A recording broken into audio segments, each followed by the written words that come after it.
கண்ணுக்கெட்டிய தூரம் வரைக்கும் இந்த கருப்பு சிவப்பு கொடியை நெஞ்சிலேந்தி அமர்ந்திருக்கும் இந்த பெருந்திரளான வெற்றி கூட்டத்துக்கு என்னுடைய அன்பான வணக்கங்களை முதலில் உரித்தாக்கிக் கொள்கிறேன்.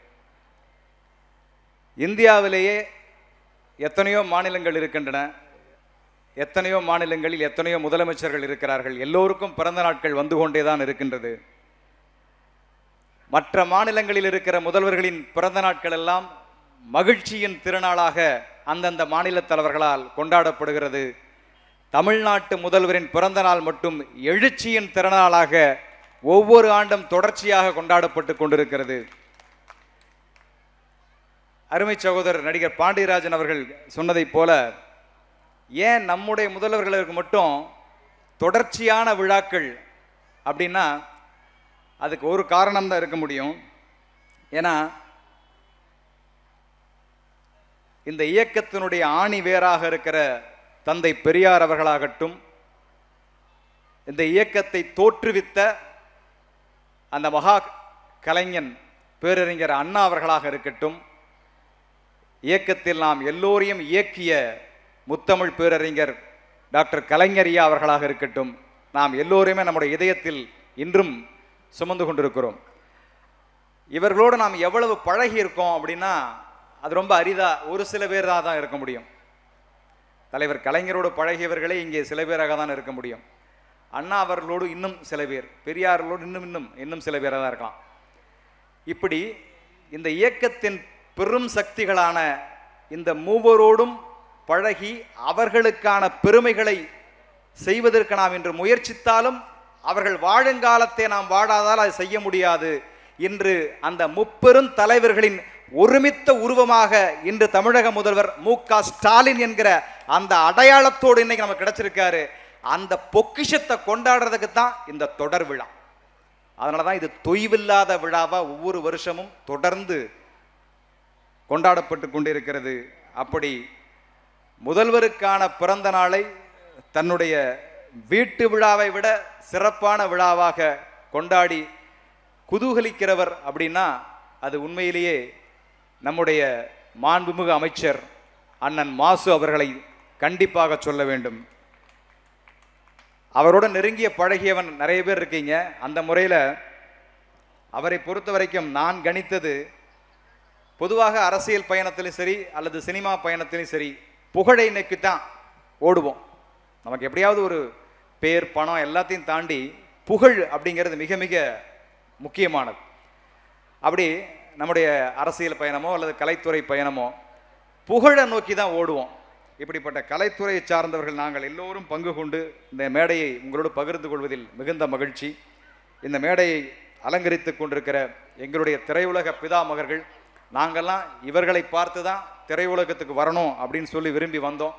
அப்படி எண்ணிலடங்காத வெற்றிகளை, எண்ணிலடங்காத வெற்றி கேடயங்களை தன்னுடைய வீட்டு அலமாரிகளில் வரிசை நிரம்ப அடுக்கி வைப்பதற்கு கூட இடமில்லாத அளவுக்கு வெற்றிகளை பெற்ற எங்களுடைய திரையுலக பிரம்மா மதிப்புக்குரிய இயக்குனர் SPM ஐயா அவர்களை மரியாதையோடு வணங்கி,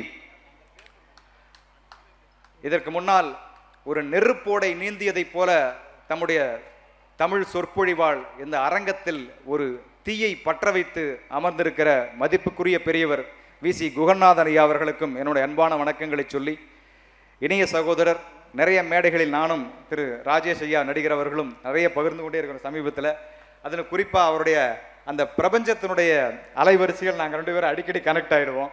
ஸோ அவருக்கும் சரி, என்னுடைய அருமை சகோதரர் நடிகர் அன்புக்குரிய அண்ணன் இளவரசு அண்ணன் அவர்களுக்கும் சரி. இப்போ பாண்டியராஜன் சார் பக்கத்தில் உட்காந்து தான் சொன்னேன், அடுத்து என்ன படம் பண்ணிட்டு இருக்கேன் அப்படின்னு கேட்டார். நான் சொன்னேன் விட்டுறக்கூடாது அப்படின்னாரு. அது எப்படி நான் விடுவேன்? அவருடைய பொன்மொழி ரொம்ப பிரபலமானது, நான் ரொம்ப ரசித்தேன். நான்லாம் சினிமாவுக்கு வந்தபோது அவருடைய ஒரு பொன்மொழி சொல்லியிருப்பார். இங்கே இருக்கிற இளைஞர்கள்லாம் அதை மனசில் வச்சுக்கணும். அவர்கிட்ட ஒரு பேட்டியில் கேட்குறாங்க, அவர் நடிகராக இயக்குனராக ஜெயிக்கும்போது, நீங்கள் சினிமாவில் ஜெயிக்கலைன்னா என்ன சார் செய்வீங்க அப்படின்னு சொல்லி பாண்டியராஜன் சார்கிட்ட கேட்குறாங்க. இது எத்தனையோ வருஷங்களுக்கு, கிட்டத்தட்ட 30 வருஷத்துக்கு முன்னால் இருக்கும். ஆனால் அந்த பதில் எனக்கு மறக்க முடியாத பதில். அதுக்கு பாண்டியராஜன் சார் பதில் சொல்கிறாரு, நீங்கள் சினிமாவில் ஜெயிக்கலைன்னா என்ன பண்ணியிருப்பீங்க அப்படின்னா, நான் ஒரு கடை வச்சுருப்பேன், நான் ஒரு ரெஸ்டாரண்ட் ஆரம்பிச்சிருப்பேன், ரியல் எஸ்டேட் பண்ணியிருப்பேன் அப்படி சொல்லலை. ஜெயிக்கிற வரைக்கும் முயற்சி பண்ணிகிட்டே இருப்பேன்னாரு. அந்த மந்திரம் தான் எங்களை போன்றவர்களை அடுத்த தலைமுறையினை இன்னும் இயக்கி கொண்டே இருக்கு சார். அதனால் நீங்கள் கொடுத்தது சாதாரண பதில் இல்லை, அது வெற்றிக்கான ஒரு மந்திரம். ஸோ அப்படி அந்த மந்திரத்தை சொல்லி கொடுத்த என் அபிமானத்திற்குரிய நடிகர் பாண்டியராஜன் அவர்களுக்கும், அற்புதமான தொகுப்புரை ஆற்றி கொண்டுகிற என்னுடைய இனிய கவிஞர் சொர்க்கோ அவர்களுக்கும் என்னுடைய அன்பான வணக்கங்களை சொல்லி, இன்றைக்கு முதல்வருடைய பிறந்தநாளை சிறப்பாக கொண்டாடி கொண்டிருக்கிறோம். எப்படிப்பட்ட ஒரு தலைவரை நாம் பெற்றிருக்கிறோம் அப்படிங்கிறத மிக சுருக்கமாக சொல்லி, நேரம் கடந்து கொண்டிருக்கிற காரணத்தால் மிக சுருக்கமாக என்னுடைய உரையினை நிறைவு செய்ய ஆசைப்படுறேன். ஒரே ஒரு சின்ன விஷயம்தான். வடக்கிலிருந்து எத்தனையோ தடவை ஒவ்வொரு 5 ஆண்டுக்கு ஒரு முறையும் வலிமையான தாக்குதலை தமிழகத்தின் மீது ஏற்படுத்திவிட வேண்டும், தாக்கத்தை ஏற்படுத்திவிட வேண்டும் என்ற ஒரே குறிக்கோளோடு ஒரு புயல் தொடர்ச்சியாக வடக்கிலிருந்து வீசிக்கொண்டே இருக்கிறது. ஒரு முறை அனல் வடிவத்தில் வீசுகிறது, ஒரு முறை இடி வடிவத்தில் வீசுகிறது. இப்படி பல வடிவம் எடுத்து எடுத்து அந்த புயல் ஓயாமல் 5 ஆண்டுகளுக்கு ஒரு முறை அந்த வடக்கிலிருந்து வருகிற புயல் தமிழகத்தை தாக்க வேண்டும், ஆளுமைக்குள் கட்டுப்பாட்டுக்குள் கொண்டு வர வேண்டும்ங்கிற முயற்சியில் அந்த புயல் தொடர்ச்சியாக வீசிக்கிட்டே இருக்கு. ஒவ்வொரு முறையும் அந்த புயல் தமிழகத்தின் எல்லையை கூட தொட முடியாமல் திரும்பி போவதற்கான ஒரே காரணம், தமிழகத்தினுடைய எல்லை பகுதியில் இருந்து ஒரு சீன பெருஞ்சுவரை போல ஒரு திராவிட பெருஞ்சுவர் இந்த தமிழ் மண்ணை காத்து கொண்டிருக்கிறது. அந்த திராவிட பெருஞ்சுவருக்கான அடையாள பெயர் தான் முத்துவேல் கருணாநிதி ஸ்டாலின் என்கிற அந்த அற்புத திருப்பெயர். நண்பர்களே, நான் ஒரு முறை தலைவர் கலைஞர் அவர்களோட நெருங்கி பழகி கொண்டிருக்கிற அந்த காலகட்டத்தில் அவர்கிட்ட பேசிட்டு இருக்கும்போது ஒரு முறை அவர்கிட்ட கேட்டேன். அப்போது ஒரு திரையுலகத்தில் ஒரு சின்ன ஒரு வலியான ஒரு தருணம். அந்த தருணத்தை நான் அவர்கிட்ட ஷேர் பண்ணிக்கிறதுக்காக அவரை சந்திக்கிறேன். அப்போ அவர் ரொம்ப ஒரு ஒரு சின்ன ஒரு பொழுதுபோக்கான, அதாவது அவருடைய அத்தனை வேலைகளுக்கு இடையிலையும் அந்த எழுதுகிற நேரம் அல்லது எழுத்தாளரோட பேசுகிற நேரம் அப்படிங்கிறது அவருக்கு ரொம்ப பிடிச்சமான நேரம். ஸோ அப்படிப்பட்ட ஒரு இரவு 8 மணிக்கு அந்த நேரத்தில் நான் அவரை போய் சந்திக்கிறேன். அப்போ போய் அவரோட பேசினவங்க படங்களுக்கு தெரியும். அந்த ஒரு பெரிய நாற்காலி, ஒரு வெள்ளை நாற்காலியில் அவர் உட்காந்துருக்காரு. நான் அப்படியே கீழே போய் உட்காந்துக்கிறேன். உட்காந்த உடனே அவர் கொஞ்சம் நேரம் அப்படியே டிவி பார்த்துட்டு நியூஸ் எல்லாம் பார்த்துட்ருக்காரு. நானும் அப்படியே பார்த்துட்ருக்கேன். கொஞ்சம் நேரம் கழித்து அப்படியே அந்த தலையை சரித்து, அது கலைஞரியாவுக்கு உண்டான தனி ஸ்டைல் அது.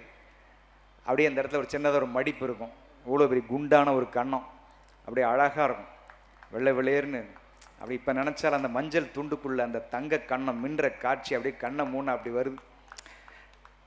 அதை ரொம்ப ரசித்து பார்த்த இங்கே இருக்கிறவங்களுக்கு எல்லாத்துக்கும் தெரிஞ்சிருக்கும், அதை உணர முடியும். ஸோ அப்படி ஒரு உணர்வோட அந்த கருப்பு கண்ணாடி அப்படியே லைட்டாக தூக்கிட்டு, என்ன விஷயம் அப்படிங்கிறார். அப்போ நான் மெல்ல அவரை பார்த்துட்டு, அதாவது நம்ம ஒரு மனிதன் அங்கே போனோம்னா எதுக்கு போனோம், ஏன் போனோங்கிறதெல்லாம் நம்ம சொல்ல வேண்டியில்லை.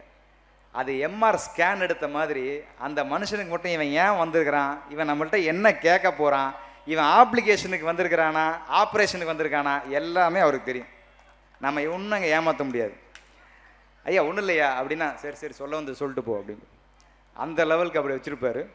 ஸோ அப்படி போனோன்னே, என்ன விஷயம் ஐயா? ஒன்றும் இல்லையா, ஒரு நண்பர் நம்பி ஏமாந்துட்டேன், அதனால் கொஞ்சம் மனசு ரொம்ப கஷ்டமாக இருந்தது, அதை நினச்சி ஒரு கவிதை கூட எழுதுனையா. சரி கவிதை தான் உங்களுக்கு பிடிக்குமேனு உங்களுக்கு சொல்லலான்னு வந்தேன். சரி கவிதைன்னு ஒன்று நியூஸ் ஆஃப் பண்ணிட்டு, என்ன கவிதை அப்படின்னு 2 லைன் தான் யாங்க.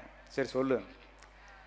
அடடா நண்பா, நீ எத்தனை அழகானவன், ஆப்பிள் கேட்டாய் வாங்கி கொடுத்தேன், அறுத்து சாப்பிட கத்தி கேட்டாய் அதையும் வாங்கி கொடுத்தேன், ஆப்பிளை சாப்பிட்டு விட்டு கத்தி என் கழுத்துக்கே வைத்தாயே, அடடா நண்பா நீ எத்தனை அழகானவன் அப்படின்னு சொல்லி ஒரு துரோகத்தை பற்றி ஒரு கவிதை எழுதுகிறேன்.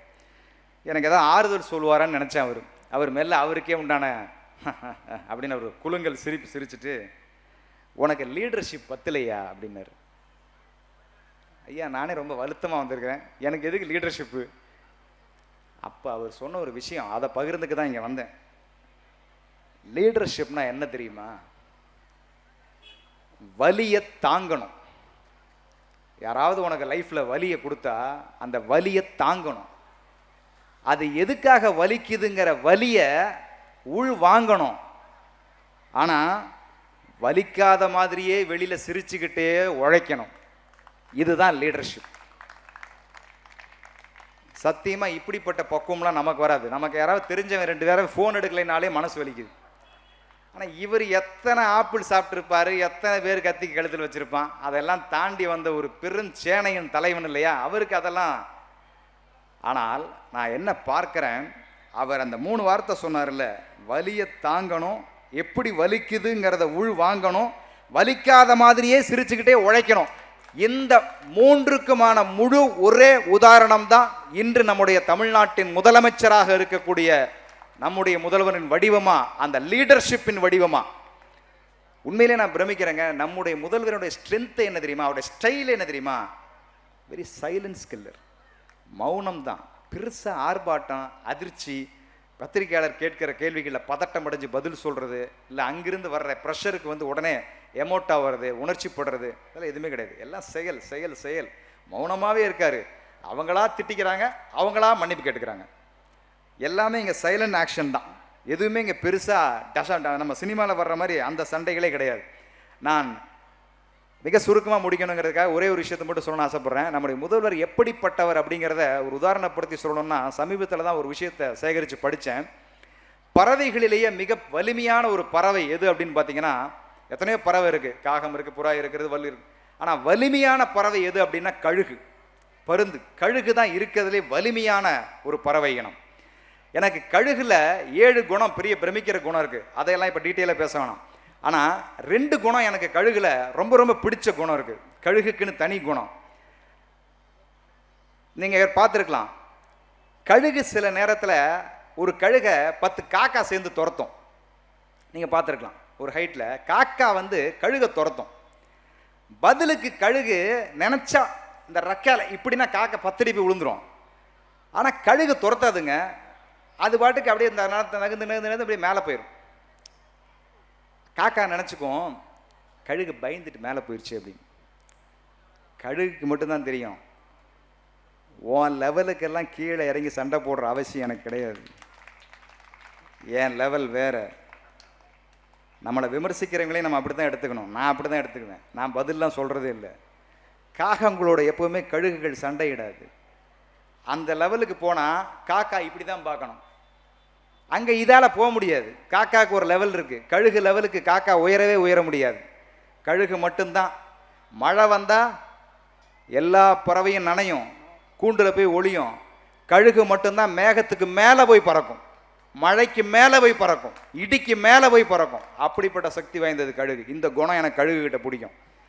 இது மாதிரி 7 குணம் இருக்குது. இன்னொரு சூப்பரான குணம் என்ன தெரியுமா, கழுகோட லவ், காதல்.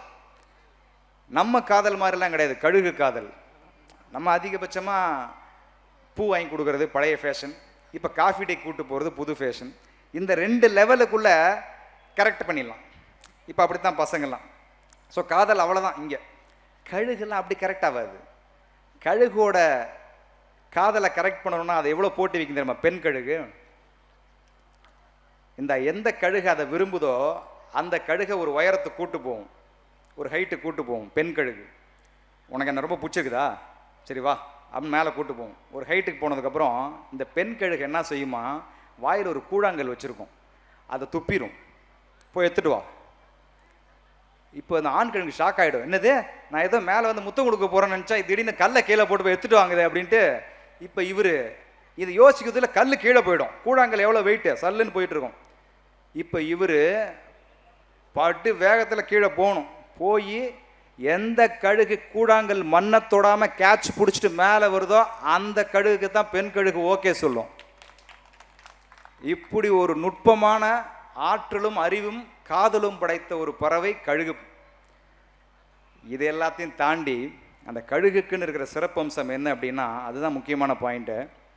கழுகு 20 வயசு வரைக்கும் 20 வருஷம் இருக்கும், அப்புறம் அது இறந்துடும். ஏன்னா அந்த கழுகோட மூக்கு ரொம்ப வலிமையாக தடிச்சு போயிடும். அதால் உணவை கொத்த முடியாது.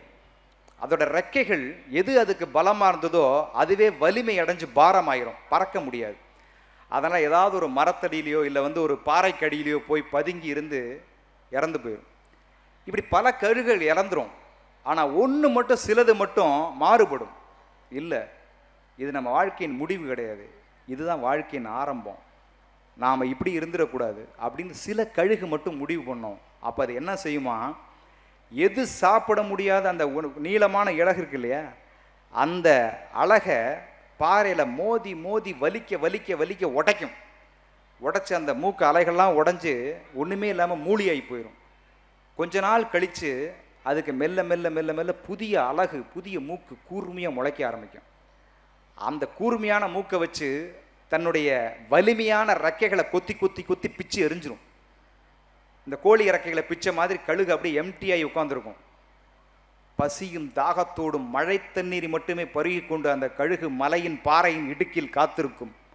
மெல்ல மெல்ல மெல்ல புதிய ரெக்கைகள் அதற்கு அரும்ப ஆரம்பிக்கும்.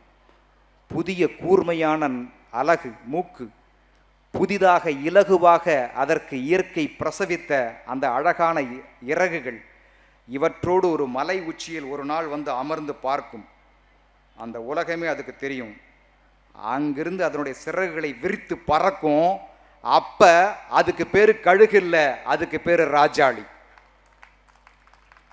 ராஜாளி என்கிறது இப்படித்தான் உருவாகிறது.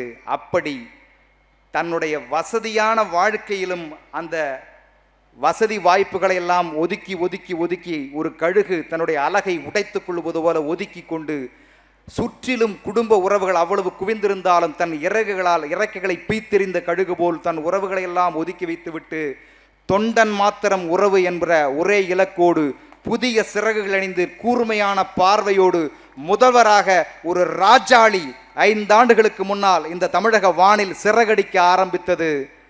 அந்த ராஜாளி இந்த வானத்தில் வட்டமிடுகிற வரைக்கும் வடக்கின் மேகம் சூழாது, தமிழ் என்றைக்கும் தாழாது. அவ்வளவு அற்புதமான பேராற்றல் மிகுந்த, பேராளுமை மிகுந்த ஒரு மாபெரும் முதல்வரை இந்த தமிழ் சமூகம் பெற்றிருக்கிறது. ஒரே ஒரு மந்திர சொல் தான் இன்றைக்கு இந்த கூட்டம் சொல்ல வேண்டிய ஒரே ஒரு மந்திரம்: வாழ்க முதல்வர், வெல்க முதல்வர். எல்லாவற்றையும் கடந்து வெல்வோம் 200, படைப்போம் வரலாறு என்பது மாத்திரம்தான் இங்கே இருக்கிற சிங்க கூட்டம் சொல்ல வேண்டியது. இந்த வார்த்தையும் இந்த வார்த்தைக்குண்டான செயல்பாடும் தான் நம் முதல்வருக்கு இந்த அணியோடு சேர்ந்து தருகிற முத்தாய்ப்பான பரிசாக இருக்கும். கண்டிப்பாக இந்த பரிசு கிடைக்கும் என்பதை எங்களின் வாழ்த்தாக, கலைத்துறையின் வாழ்த்தாக சொல்லி இந்த அற்புதமான வாய்ப்புக்கு என்னுடைய மனப்பூர்வமான நன்றிகளையும் தெரிவித்து மீண்டும் விரைவில் வெற்றி விழாவில் சந்திப்போம் என்பதையும் உறுதியாக கூறி விடைபெறுகிறேன். நன்றி, வணக்கம்.